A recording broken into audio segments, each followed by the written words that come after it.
ذوالنون مصری رحمۃ اللہ علیہ کا مشہور واقعہ ہے، فرماتے ہیں کہ میں نہر کے کنارے چل رہا تھا، میں نے ایک بچھو کو دیکھا جو پانی کی طرف جا رہا تھا۔ میں جانتا تھا کہ بچھو تیرنا نہیں جانتا، پھر یہ پانی کی طرف کیوں جا رہا ہے؟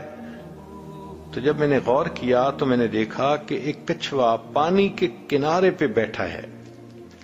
یہ بچھو اس کی پیٹھ پہ جا کے بیٹھ گیا اور کچھوے نے پانی میں تیرنا شروع کر دیا۔ ذوالنون مصری رحمۃ اللہ علیہ فرماتے ہیں کہ میں بھی پیچھے پیچھے، وہ کچھوا دوسرے کنارے پر پہنچا تو وہ بچھو اس کی پیٹھ سے اتر گیا اور اس نے ایک طرف کو بھاگنا شروع کر دیا، میں بھی اس کے پیچھے۔ تھوڑی دیر بعد میں نے دیکھا کہ سامنے ایک درخت تھا اور درخت کے نیچے کوئی بندہ سویا ہوا نظر آ رہا تھا، بچھو ادھر کو جا رہا تھا۔ میں نے دل میں سوچا کہ ایک لکڑی اٹھا لیتا ہوں، اگر بچھو اس کے قریب جائے گا تو میں بچھو کو ماروں گا۔ اتنے میں نے دیکھا کہ ایک طرف سے ایک کوبرا سانپ ہے، وہ اسی بندے کی طرف جا رہا ہے جس طرف بچھو جا رہا تھا۔ جب وہ سانپ بچھو کے قریب سے گزرنے لگا تو بچھو اس کے ساتھ چمٹ گیا اور بچھو نے اس کے ڈنک لگایا۔ یہ بچھو اتنا زہریلا تھا کہ سانپ وہیں پر لوٹ لوٹ کے مر گیا۔ پھر بچھو واپس، میں نے دیکھا کہ کچھوا کھڑا تھا، یہ بچھو اس کی پیٹھ پر بیٹھا اور کچھوے نے پھر اسے پہلے کنارے تک پہنچا دیا۔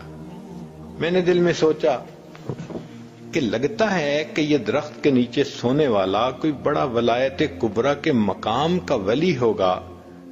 میں لوٹ کے واپس آیا کہ میں اس ولی سے دعا کرواتا ہوں، تو میں نے دیکھا کہ وہ نوجوان تھا اور اس کے منہ سے شراب کی بو آ رہی تھی۔ میں نے اس کو جگایا اور میں نے اس کو کہا کہ دیکھ، تو تو شراب پی کے میٹھی نیند سو گیا، تیرا پروردگار جاگ جاگ کے تیری حفاظت کرتا رہا۔ جب اس نوجوان نے سانپ کو مرے دیکھا تو اس کی آنکھوں سے آنسو آ گئے، کہنے لگے اللہ آپ کتنے کریم ہیں، میں کبیرہ گناہ کا مرتکب ہو کے میٹھی نیند سو گیا، تو پروردگار جاگ جاگ کے میری حفاظت فرماتا رہا۔ اس نے کہا کہ میں آج کے بعد اپنے اللہ کی کبھی بھی نافرمانی نہیں کروں گا۔ اسی لیے انسان اللہ کے در سے دور بھاگتا ہے۔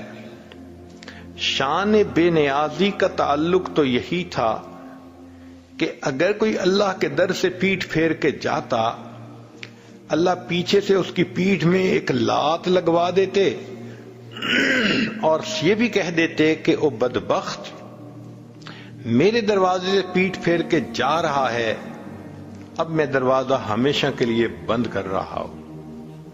مگر اللہ تعالیٰ ایسا تو نہیں کرتے، اللہ اس کو بلاتے ہیں، یا ایھا الانسان ما غرک بربک الکریم، اے انسان تجھے تیرے کریم پروردگار سے کس چیز نے دھوکے میں ڈال دیا۔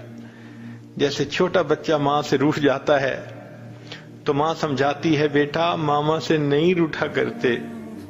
اس آیت مبارکہ میں اللہ تعالیٰ اپنے بندے کو سمجھا رہے ہیں، او میرے گنہگار بندے، میرے دروازے سے پیٹھ پھیر کے کیوں جاتے ہو، میں تو ابھی بھی تمہاری انتظار میں ہوں۔ کوئی ماں اپنے بچھڑے بیٹے کا اتنا انتظار نہیں کرتی جتنا پروردگار اپنے بگڑے ہوئے بندے کا انتظار فرماتے ہیں۔